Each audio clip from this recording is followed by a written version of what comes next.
Hey everybody, Craig Warwick here with another Marvel Legends review, and this time I'm taking a look at the Marvel 80th anniversary figure of Captain America. This figure is one of the 3 classic look figures released in this anniversary line, along with Thor and Iron Man, which I hope to have soon. But before I take a closer look at this figure, I'd best explain a little bit about the character. It's Captain America.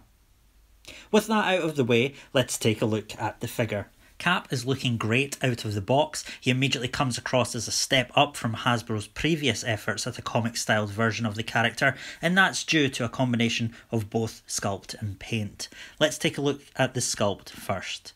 This is in part a new sculpt for Captain America, and it's very nicely proportioned, not too bulky, not too skinny, just right for Captain America. It also receives a lot of character-specific detail.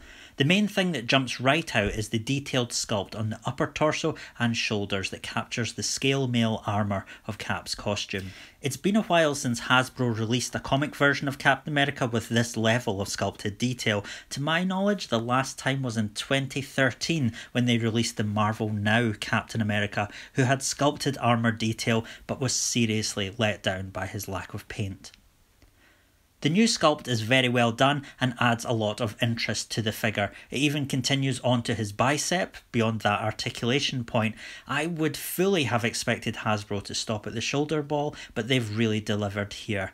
The star on the armour is also raised on both the front and back of the figure.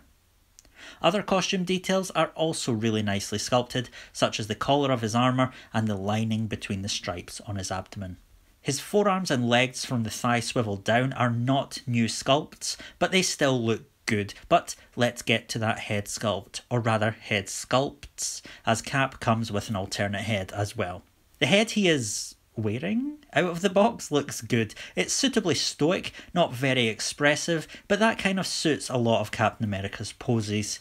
He's perhaps going to look a little emotionless if you're posing him for some fight scenes, but it's certainly well sculpted. The lines of his mask are captured well, and his brow is just slightly furrowed. You can even see the seams of the mask running along the top of his head, and you can make out the stitching on the A on his forehead. That's a lot of small detail.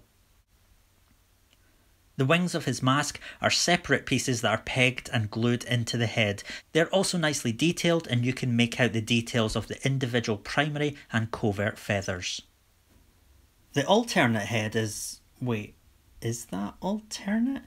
Well, if you like alternate heads that are only slightly different to the main one, then you're going to love this. The expressions aren't miles apart. The head on the right is a little grumpier, his brow a little more furrowed, and his mouth slightly more downturned, but it's really subtle. This head comes across as being a little more comic style than the main one. It has an exaggerated jawline and chin. Beyond that, the A doesn't have the sculpted stitching, and we don't get the sculpted seams on top of the head. The wings are also simplified, more geometric and stylized. The head is well sculpted, but really, as an alternate head, it doesn't have a lot of value. A shouting, angry head would have been perfect, or I think people would seriously have preferred an unmasked Steve Rogers head. Anyway, let's take a look at the paint across the figure, which is very good, but it has gone astray at a few places, such as here on the arm, and it's generally wandering a bit off course on the A on the forehead of both heads. The paint scheme on the figure is darker, more muted and matte than in previous releases, giving the whole thing a more realistic look.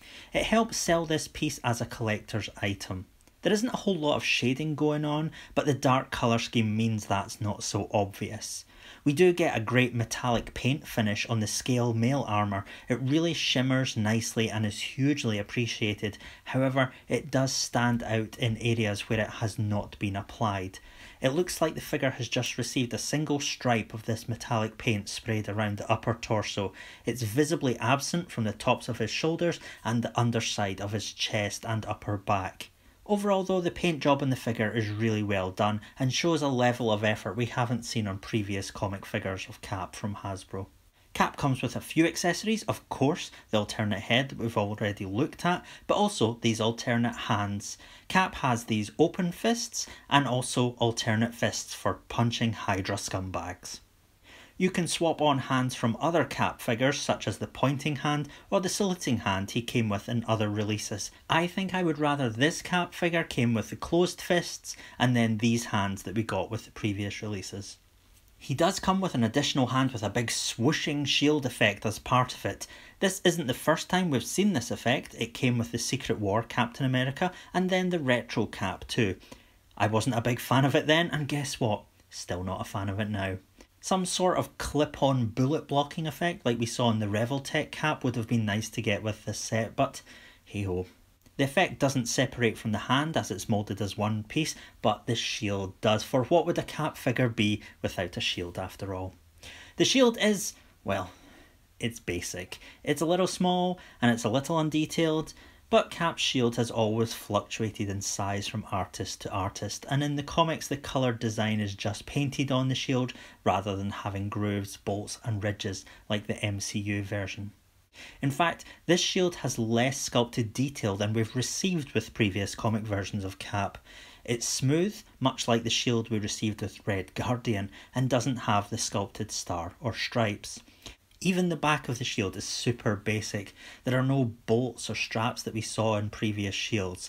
It's just a wrist clip and a peg. I really hope this is the last time we see this silly clip system on Cap's shield, particularly when MCU Cap figures get great shields with functional straps.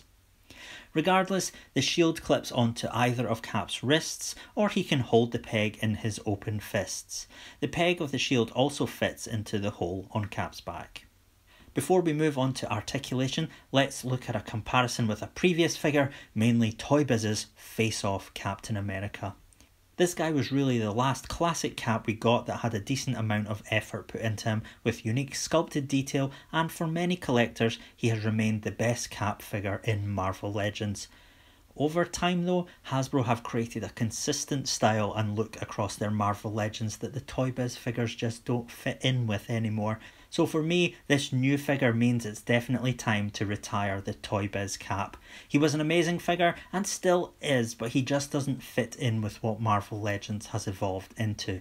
He still has more articulation than the new guy, but it's time for him to head off to that big ice block in the North Atlantic. Godspeed, soldier. So let's wrap up with articulation. His head rotates and looks down this far and up this far, and it's the same on the alternate head. His arms rotate at the shoulders and move up this far. There's rotation at the top of the bicep. Double jointed elbows that bend this far.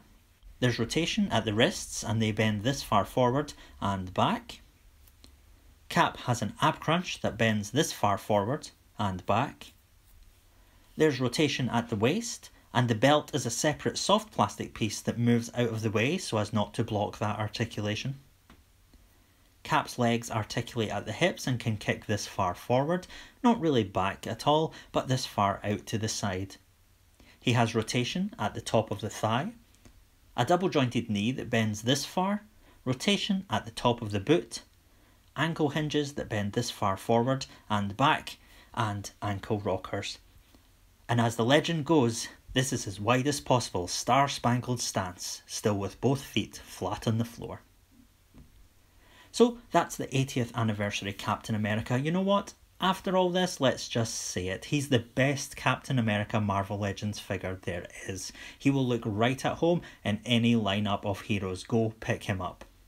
Thanks for watching, and of course liking and subscribing. You can check out more reviews here on my channel and of course my custom action figures. If you'd like to hear more banter about what my highlights from SDCC were, go check out my weekly podcast here on YouTube, Infinite Articulation. But wherever you go from here though, pour on the power. Bye bye.